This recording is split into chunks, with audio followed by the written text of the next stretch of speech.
What happens when America's favorite country star walks into the lion's den of daytime television and refuses to back down from one of the most outspoken hosts on television? You're about to witness a clash that nobody saw coming, a confrontation so intense it left producers scrambling and viewers at home picking their jaws up off the floor. Make sure to subscribe and drop a comment below because this story will have you questioning everything you thought you knew about live television. The studio lights were blazing hot as Blake Shelton settled into his chair on the view set. His signature cowboy boots crossed casually as he adjusted his microphone. The audience was buzzing with excitement, expecting the usual lighthearted banter that comes with a country music star promoting his latest album. Joy Behar sat across from him, her notes spread out on the table, that familiar mischievous glint in her eye that regular viewers know all too well. "So Blake," Joy began, leaning forward with a smile that didn't quite reach her eyes.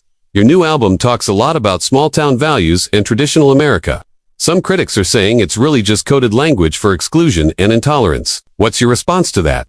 Blake's easy smile faltered for just a moment, his blue eyes narrowing slightly as he processed the question. The other hosts, Whoopi Goldberg, Sarah N., Alyssa Farrah Griffin, and Sunny Hostin, exchanged glances, sensing the shift in atmosphere immediately.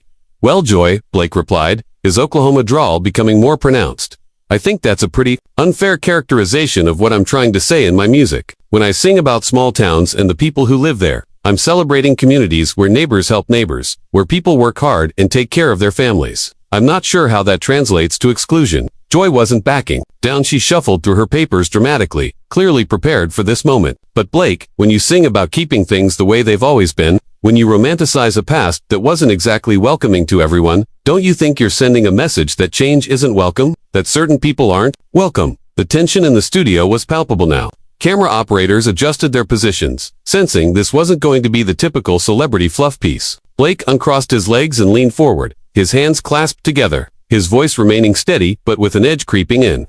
"Joy, I think you're reading something into my music that just isn't there.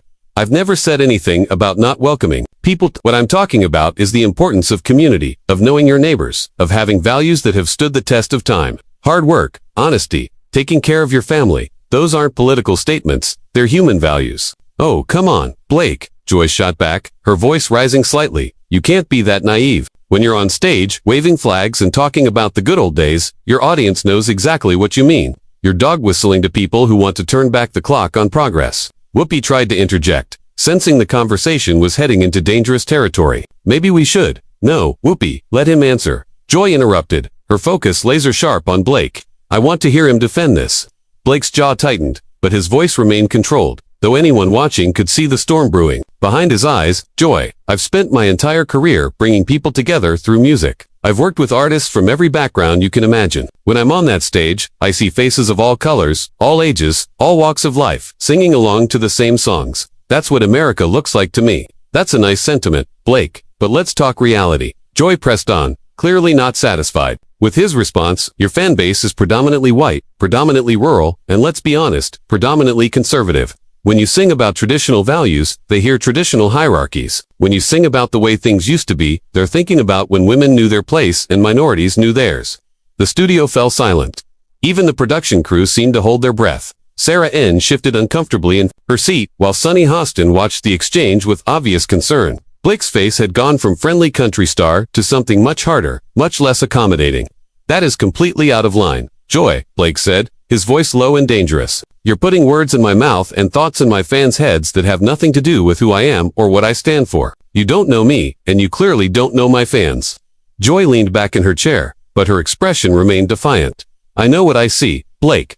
I know what your industry represents, and I know what your audience responds to. You can dress it up in pretty words about community and values, but at the end of the day, you're profiting off nostalgia for a time when America was less equal, less fair, less free for millions of people." Blake stood up abruptly, his microphone still attached, causing a sharp feedback screech through the studio speakers. The audience gasped collectively, and several producers could be seen frantically gesturing from the sidelines. This was live television, and things were spiraling out of control fast.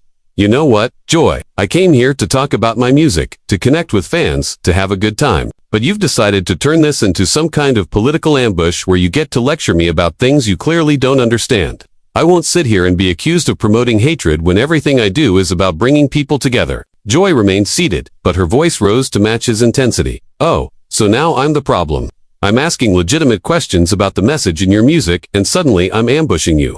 This is exactly what I'm talking about, Blake. The minute someone challenges the narrative, the minute someone asks the hard questions, you get defensive and angry. I'm not angry because you're asking questions, Blake shot back, his hands gesturing emphatically.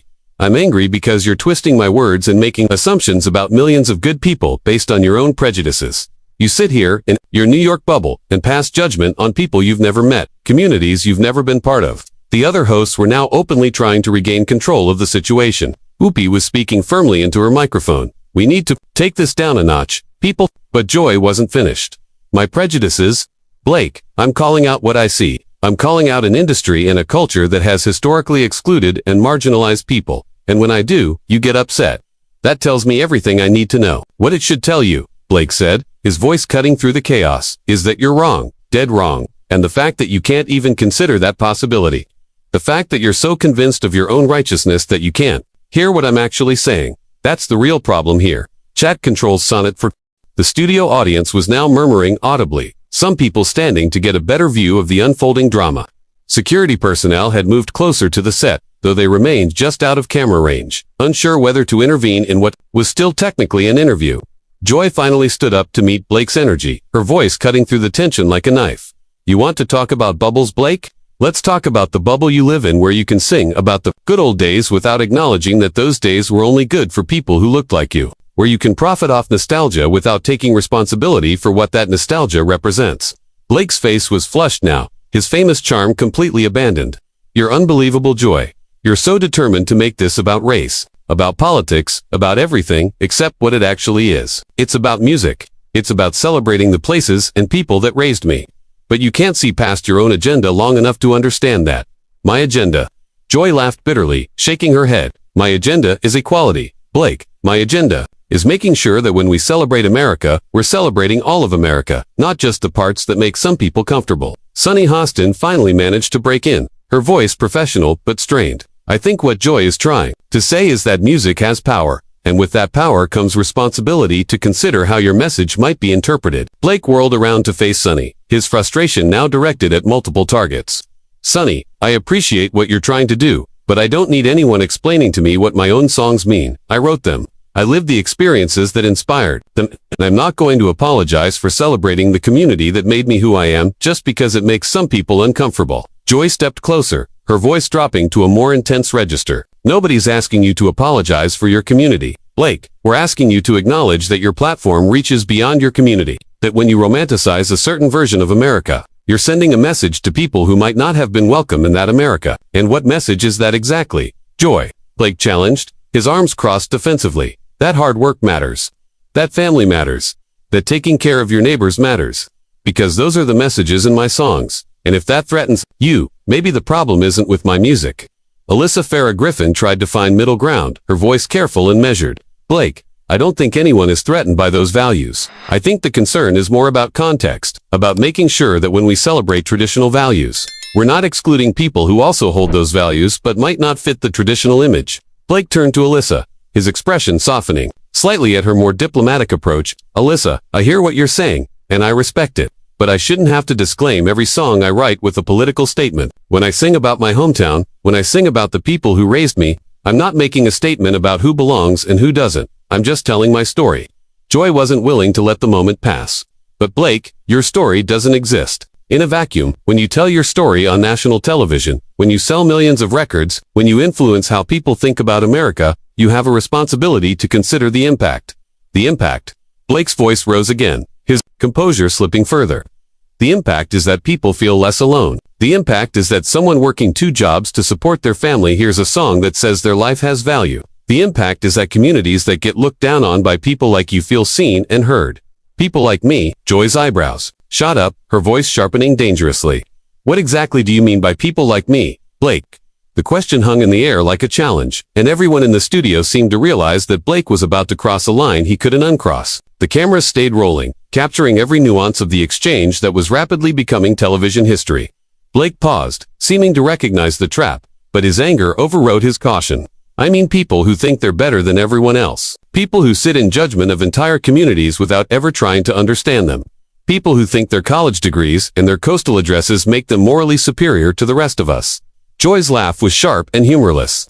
There it is, there's the real Blake Shelton. Not the aw shucks country boy, but the resentful populist who thinks education and urban living are character flaws. Thank you for finally being honest. Honest, Blake shot back, his voice now loud enough that the microphones were picking up distortion. You want honesty, Joy? Here's some honesty for you. You've spent the last 15 minutes trying to twist everything I've said into something ugly, trying to make me into some kind of villain because I won't condemn the people in places that made me. That's not journalism, that's character assassination. Whoopi was now standing as well, her voice commanding, okay, everybody needs to take a step back here. We're on live television, and this has gone way beyond what anyone signed up for. But Joy wasn't backing down. No, Whoopi, this is exactly what we signed up for. This is what happens when we actually ask the hard questions instead of just lobbing softballs at celebrities. Blake can't handle being challenged, and that reaction tells us everything we need to know. Blake pointed directly at Joy, his finger shaking with anger. You didn't challenge me, Joy, you ambushed me. You came in with your mind already made up, with your little script about what I represent and what my fans think. And when I tried to give you actual answers, you ignored them and kept pushing your narrative. My narrative is that public figures have responsibility for their messaging, Joy fired back. Your narrative is that you should be able to say whatever you want without consequences or criticism. Well, welcome to the real world, Blake. Sarah N. finally found her voice, trying desperately to salvage something from the wreckage.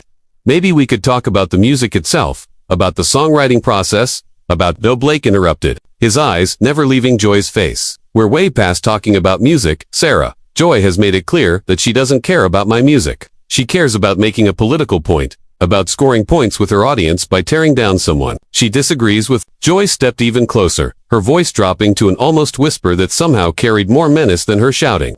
I care about the truth, Blake. I care about calling out coded language and dog whistles when I hear them. And if that makes you uncomfortable, if that makes you angry, then maybe you should ask yourself why. Blake's hands were clenched into fists at his sides, his whole body radiating tension. The only thing that makes me uncomfortable, Joy, is sitting here listening to you lecture me about my own life, my own music, my own heart. You don't know me. You don't know what I stand for, and you clearly don't want to know. I know what you just showed me, Joy replied coldly. I know that the minute I asked you to think beyond your own experience, you got defensive and angry. I know that when challenged to consider other perspectives, you retreated into victimhood and resentment. Chat, Control's sonnet for. Blake's face went white, then red, his jaw working as he processed Joy's words. The silence stretched for what felt like an eternity before he spoke, his voice dangerously quiet. Victimhood, resentment. Blake's voice was barely controlled now. Joy, you've spent the last 20 minutes attacking everything I stand for, everything I believe in, everyone I care about. And when I defend myself, you call it victimhood. When I refuse to let you tear down good people, you call it resentment. Joy crossed her arms, her stance defiant. I call it what it is, Blake.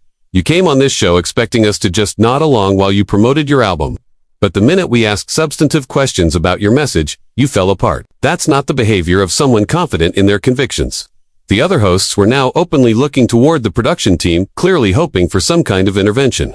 The audience was completely silent, watching this train wreck unfold with the horrified fascination of people witnessing something they knew they'd be talking about for years. Blake took a step toward Joy, his movement causing several security personnel to tense visibly. You want to know what I'm confident about, Joy? I'm confident that you're everything that's wrong with media today. You don't ask questions to get answers, you ask questions to trap people. You don't want dialogue, you want gotcha moments. And you're everything that's wrong with celebrity culture. Joy shot back without hesitation. You think your fame gives you the right to spread whatever message you want without scrutiny. You think your success means you're above criticism. Blake laughed bitterly, shaking his head. Above criticism. Joy, I've been in this business for 20 years. I've been criticized by better people than you on my worst day. But what you're doing isn't criticism, it's a hit job. And the fact that you can't tell the difference is exactly why nobody trusts the media anymore. Joy's eyes flashed dangerously.